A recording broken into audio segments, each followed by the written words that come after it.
Hey art tubers, welcome back. This latest painting called Humbled by His Presence, I'm going to show you the reference that I used.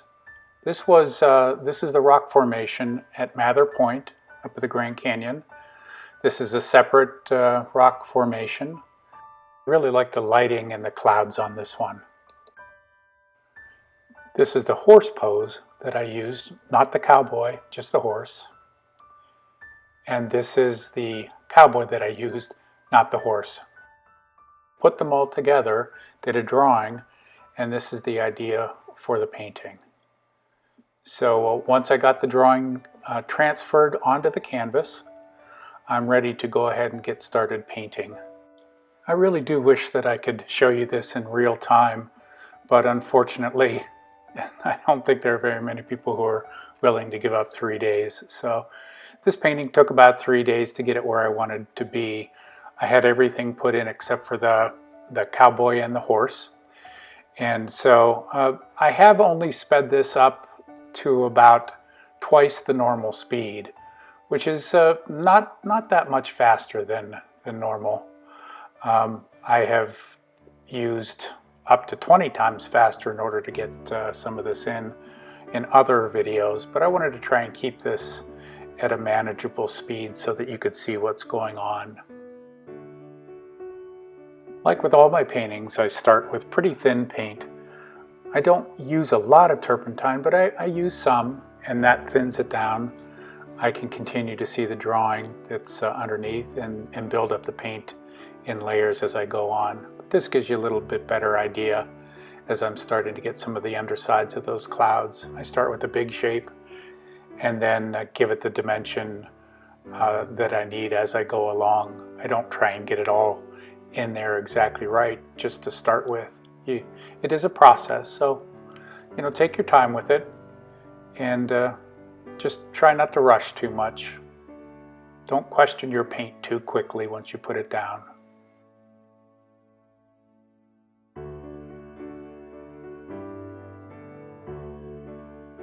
I find that it's important for me when I'm painting clouds to keep the edges pretty soft. I can put them in like I am here with a pretty decent amount of paint, but when it comes to the edges, you want them a little bit wispy, and put your paint down first, and then you go back in and you manipulate the edges. If you do that, you're going to be okay.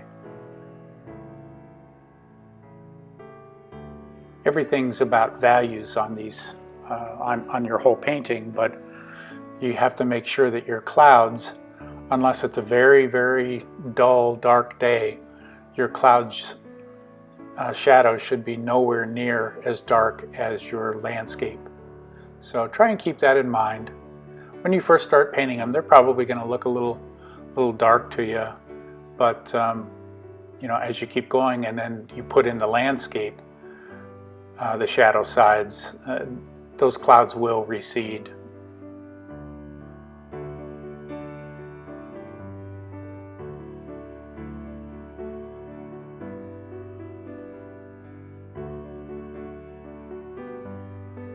These clouds, the back sides of them had quite a bit of blue in them, a little bit of purple, and so you start out with your medium value and know that you're going to go in and manipulate things around. I decided to add a little bit of rain in those distant clouds there just to give it a little more atmosphere and the idea that there's a lot going on out there.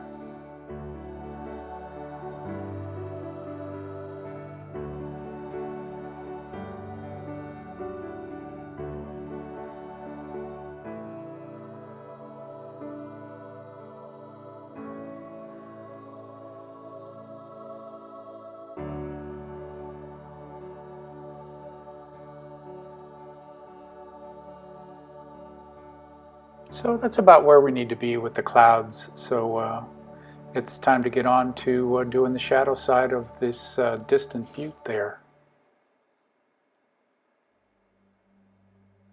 So once you see the values that go on the land, those clouds will knock back to where they need to be, as long as you don't paint them too dark.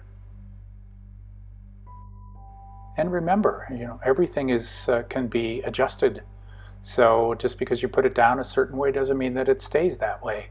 Sometimes, as I say, probably my biggest quote is, you have to get it wrong before you get it right.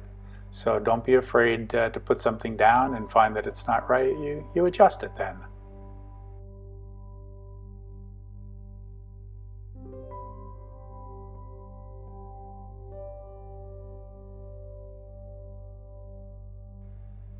I probably should talk a little bit about what I'm doing the painting for. I'm not sure if it's going to be in the title or not, but I was contacted by the Mountain Oyster Art Show down in Tucson, and they asked me if I would be interested in doing or participating in a quick finish. Of course I said yes. If you're not familiar with a quick finish is like a quick draw, only you have a certain amount of time to finish the painting, and then it's available for sale. And I prefer those because I'm not a real fast painter anyways. So in this case, we had 2.5 hours to do the finish on it. So I decided I wanted to do a painting that was maybe a little bit larger than you would normally see on a quick finish, at least for me. I've done a few of them in the past, but I wanted this one to be a little more special in that it was 18 by 24, and it was a pretty good amount, pretty fair amount of work that went into it beforehand. And so I needed to get all of the sky and the Grand Canyon in, and the rock formation that the cowboy will be standing on before I go down there and start painting. And so what I saved for the quick draw is the cowboy and the horse. And I figured I can probably get that done in a couple of hours it's not all 100% painting time. You do a lot of visiting and a lot of laughing, and so your attention can be split unless you start struggling, and then you just kind of shut down and really focus, which happened once, I think, during the quick draw. There was probably a couple of minutes there that I thought, oh my gosh, I'm not going to get this done. I need to stop goofing around and really concentrate on this. And so once I did that, it got back on track. But there for a moment, you get those ideas in your head that it's going to go down in flames. But really, if you do these kind of quick draws or quick finishes or paint in public, if you're doing plein air, you have to not allow those thoughts to get into your head. Just remind yourself that you're either out here to learn, it's okay if it doesn't work out, or just remind yourself that you know what you're doing, take your time, breathe, and you'll be just fine.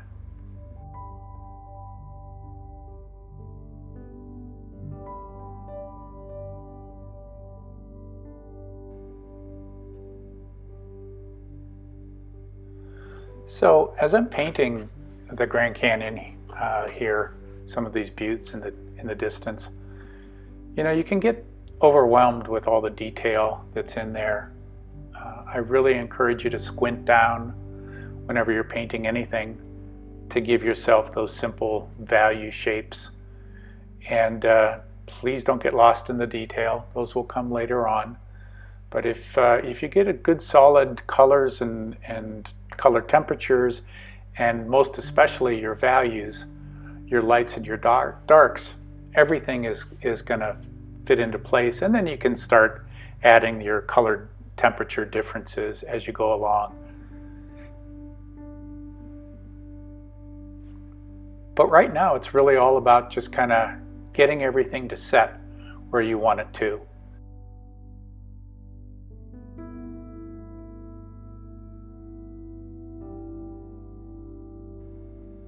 I have people ask me when they watch the videos, what colors did you use to mix this color, or what do you use in your shadows? And if I tell you that, then you're only going to be able to mix that color for that one particular spot if you're doing that exact painting. But really, I can't help you any more than to say that you need to mix up what you think it is, put a little dab on your canvas, and compare it to what's around it, because that's going to be your best bet. Get that in place, take a look. If it's a little too cool, then add some red or orange or yellow into it, whatever you think. If it's a little too warm, then you add some cools into it. If there's too much color, then you knock it back with the complement of what's there. So you're just going to have to get that experience. We call it brush mileage. Get that brush mileage in there, and don't worry about what paints I'm using, or don't worry about what colors I'm mixing in order to get that. It's really just a matter of getting in front of your canvas and starting to paint, and making some mistakes, wiping it off, putting it back down again, and eventually you'll get that bag full of knowledge that you need in order to be able to paint scenes. I really recommend getting out and painting on location. There's just no substitute for it. If you're a landscape painter, you have to do it, and it's one of the most wonderful things that I get to do as an artist, is take my studio outside and set up and have an incredible day go home with some great memories. Maybe the painting works, maybe it didn't, but I have a little more knowledge than I had earlier in the day. Take your time with it. Know that there's a learning curve, just like learning a foreign language or a musical instrument. It's all just how much you practice. So here I'm using a soft brush to kind of blend the warms and the cools together. You see we've got cool grays and warm grays going on there. Just give myself a flat surface to work into in the shadow areas. Now I put some of the darks in. I really recommend you, when you're dealing with the sunlight side of an object and the shadow side of an object, you try and treat them in just as a large puzzle piece, and you can go ahead and break those down as you go along. But everything is going to work kind of as a unit. It's going to be very unified. If you start like I have on the right hand side with that large shadow area of the rock, I'll put in the darks as I go along. But right now I just want to make sure that we've got some undulation going on there, and that the value is about right for where I want it to be. I think as I go along, I do darken up the shadow side a little bit. It's probably a little light to start with, but I've put everything down that's thin enough and light enough that give it a couple minutes and you can go in and add some darks in and make your adjustments that way. See, I'm starting to add some here. I want to keep your eye towards more of the center area of the painting. So if I darken it up and make it grayer as I go off to the right hand side there, then your eye is going to naturally go over to the orangey parts of the shadow side of the rock, which is kind of right behind my hand now. There's a lot of light that's bouncing around in there from that strong sunlit side of the rock that's right next to it. So just know that you can go in and add your color temperature changes, your minor ones, and what you initially put down is just kind of your starting point. It doesn't need to be your end point. One tip I can give you that I've learned over time is that when you put warms on your shadow side, you have to use a pretty strong color. And sometimes if you're putting browns or reds back in those shadow sides, you almost have to use 100% red, you know, like right out of the tube. Of course, it depends on what you're painting, but I have found that I can't gray those down too much if I want them to pop. I mean, you really need to make sure you have some color in there, and you can kind of see that in the right in the center area of the painting, towards the bottom of the shadow area there. That's a pretty strong red. Now it's grayed down a bit because I put it into some gray, but when I put it in there, it was pretty strong, and then just kind of mixed it so that it sat where it needed to. So I hope that helps you.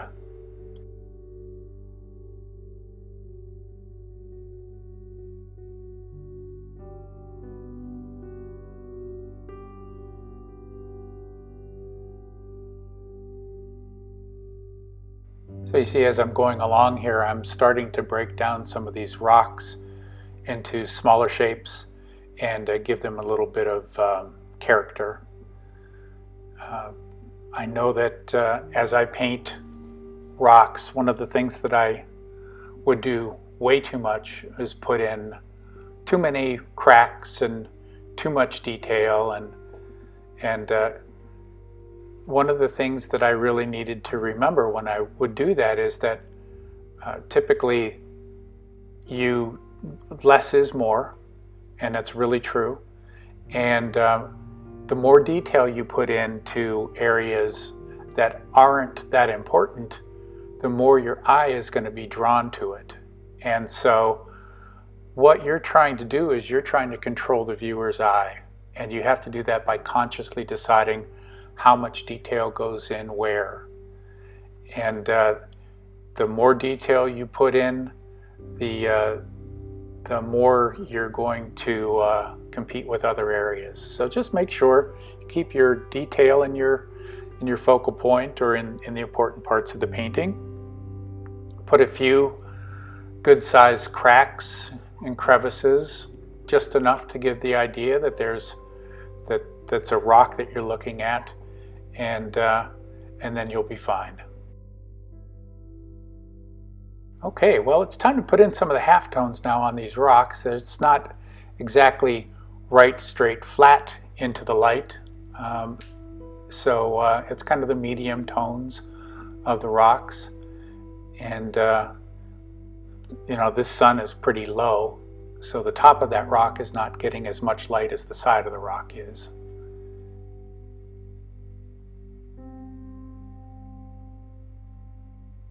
And start adding a little bit thicker paint, especially when you get to the light areas.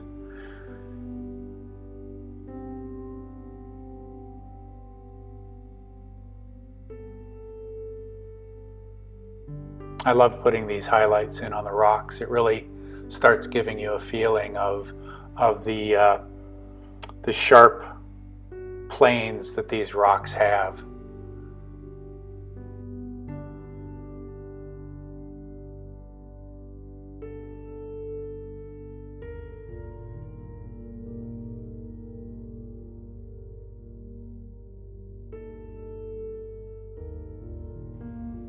A lot of reflected light bouncing around on that particular rock there, rock shadow.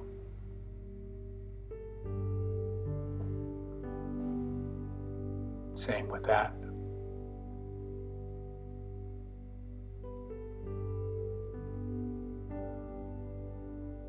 See, just a few cracks, just a few crevices there.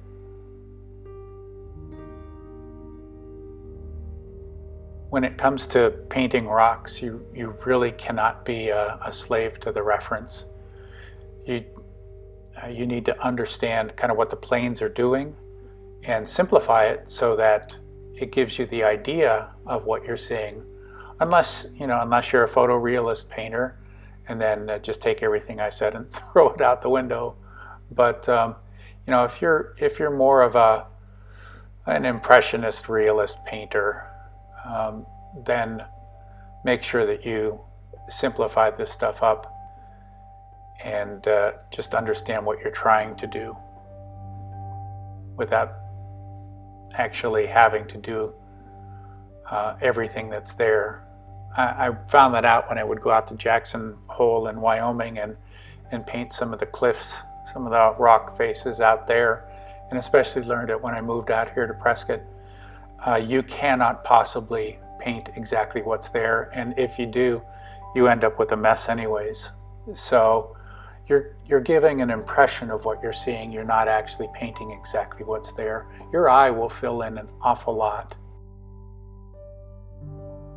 Oh, this is the fun part where you get those lights in there and just throw in some pretty thick passages.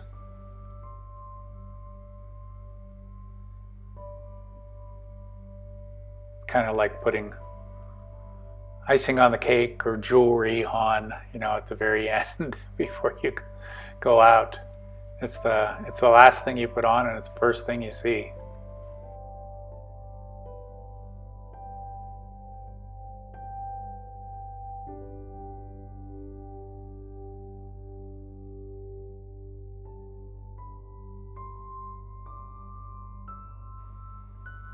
Basically, this part that I'm doing now, I am refining some of the color temperatures. I'm adding some cracks and crevices to define the plane a little bit better in the shadow areas there.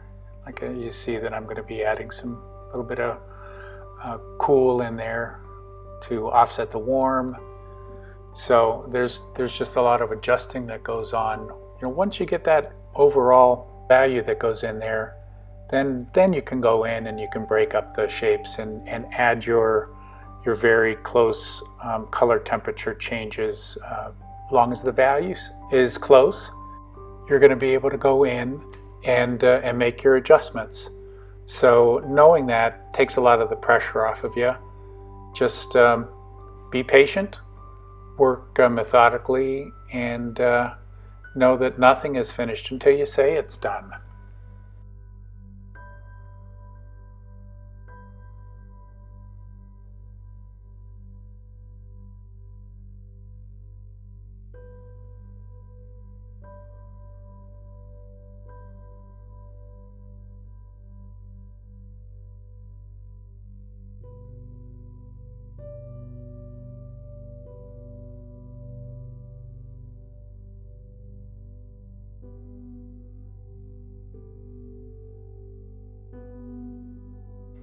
Well, one of the reasons why I started this YouTube channel is I just want people to understand that it's not really that difficult to do this, and that you can do it.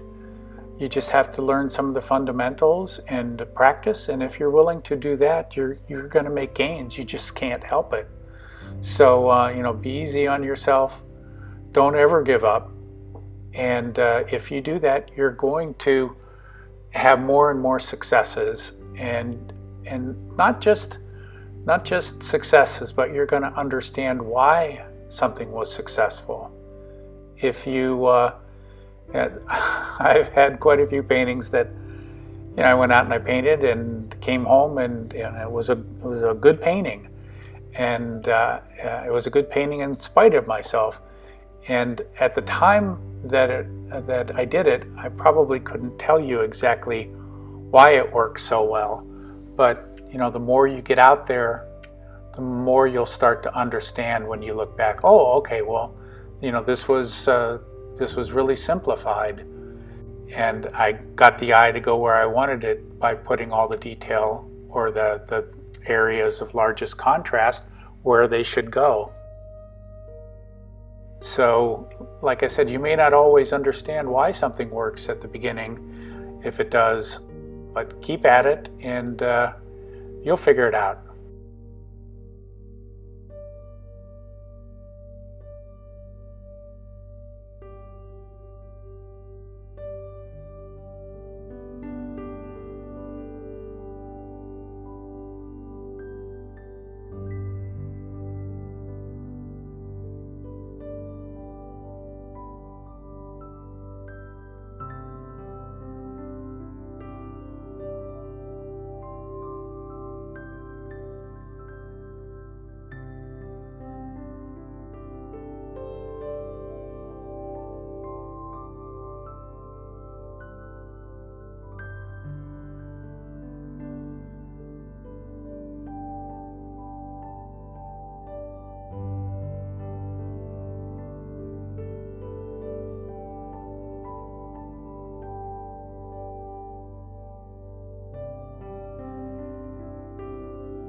One tip I can give you is when doing the very lightest parts of those rocks, if you want something to really pop out next to the warm yellows and reds, give yourself just a tiny bit of violet in white and put it thickly up in there, and you'll see that it's almost white hot.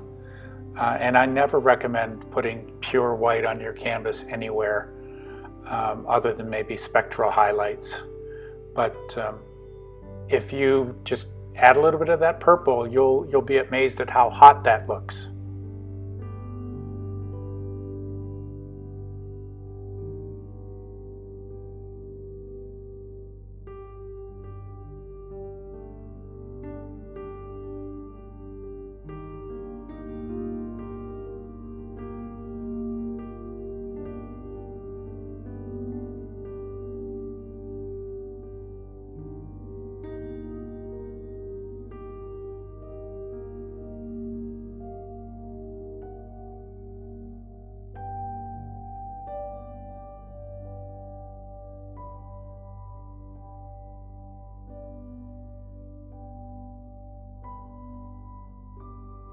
And now we're coming down the home stretch on some of these rocks. Look how red that is that I'm putting in there, because there's a lot of light bouncing up in there. But it was like I was telling you before, that when you put those worms in a shadow area, you really need to bounce that hot light in there for it to really come off.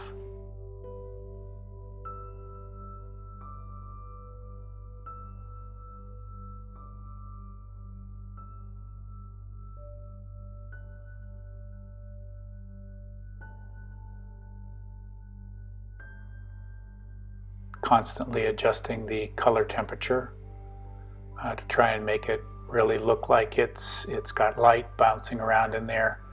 Now I'm going to go up on this top ledge part and start adding some of these dark areas that show the different layers of rocks that are there. As soon as I adjust my camera,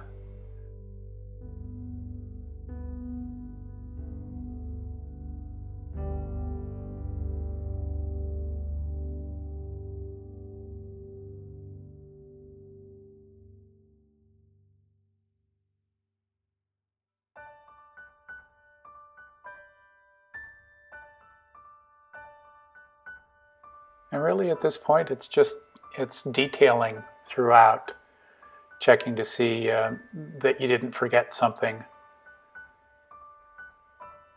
A lot of these little shrubs, grasses growing down at the base of the rocks that you want to make sure that you get in.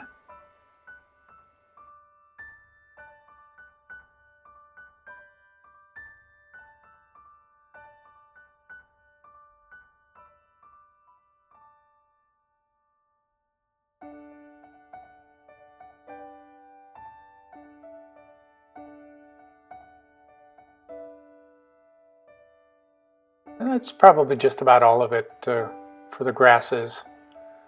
Just put a few details here and there, and then it's a matter of going in and working up some of the details, and then where the light's hitting back behind the horse. I noticed that I didn't get that finished. Want to make sure it's all done.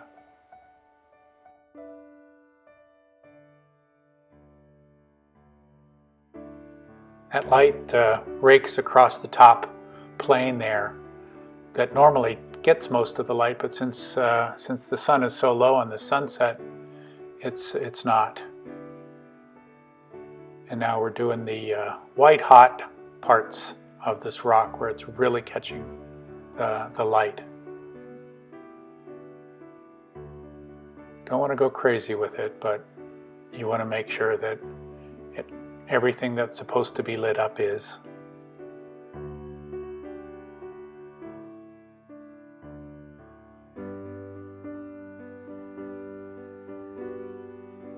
And so I'm just massaging some of the color temperatures in here to try and make it jump out like I want it to, adding a few greens into the rocks as they come towards you, because there is growth that goes on those rocks. And you don't see them in the farther off rock formations, but as they get closer to you, your eye does start to pick them out.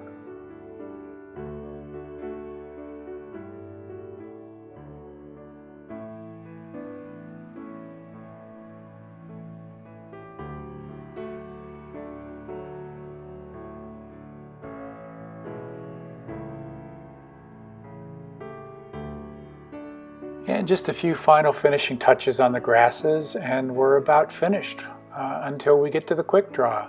So this is what it ended up looking like.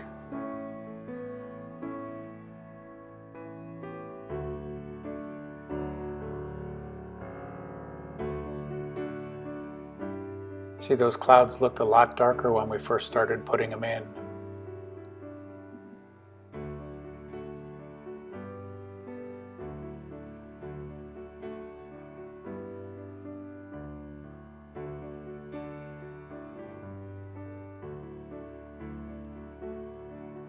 All right, well, what do you say we go down to Tucson and do this quick finish? Let's do it. Here's my portable setup with my French easel. You see I've got my photo reference there, my palette, my maul stick.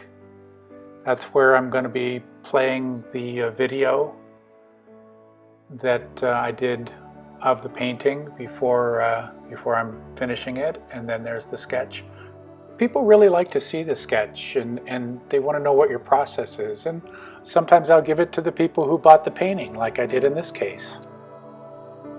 A little look around there. There's my lovely wife, Anne. There's the other quick draw artist. There were two of us. I say quick draw, quick finish artist. And here we go. What? Mommy? All right, let's do this. I'm not sure exactly how many people were at the show. I think I had heard a figure somewhere around 300 to 400, but they all weren't standing behind us. They were going in and out of the rooms and would stand and watch for a while. And so I decided to give the director of the show a shot at working on the painting a little bit. As soon as she touches that brush to canvas, I jump.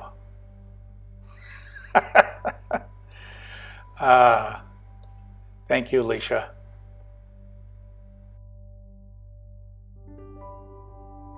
Yep, we're about 30 minutes in. And I had some artist friends drop by for support. Oh boy. And I figured it'd take me about an hour to do the horse and an hour to do the figure. So there's people that are kind of watching, and other friends that were trying to convince me to stop, but no matter what they said, I pressed on. Met some Instagram friends, and that's my buddy Bill Kramer, who nobody paints the Grand Canyon quite like he does. He's wonderful, and he just couldn't take it anymore. There was a tangent there that he's going to show me that I needed to fix. And it's right there. And I said, where? He said, right there. So there you see, I've fixed it. Thank you, Bill. I do appreciate that. So down towards the end, I'm putting his glove in his back pocket there.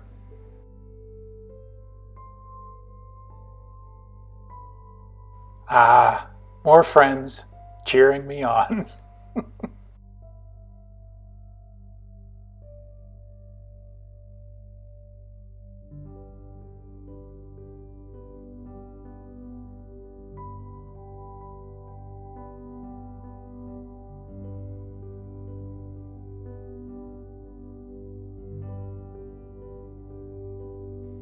And now the best part of any painting, ask any artist, signing.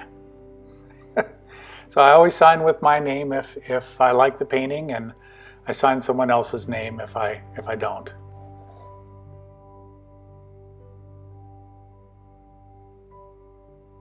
one of the patrons helping me to put it in a frame. He goes back to his plate of food. I did appreciate it. And put it up on the easel. Hopefully it won't fall off and make a mess, you hope. And after that, I found out it sold, and here are the wonderful new owners of Humbled by His Presence. Thank you so much, Colleen and Andy. I hope you get much enjoyment out of this for many years to come. It's because of people like you that people like me can continue doing what they love. And thank you so much. And thank you all for sticking to the end. Thank you for subscribing. If you haven't subscribed, I don't need to tell you what to do. You know what to do. Let me know what you thought of this down in the comments. So paint on, and as always, I'll see you down the road.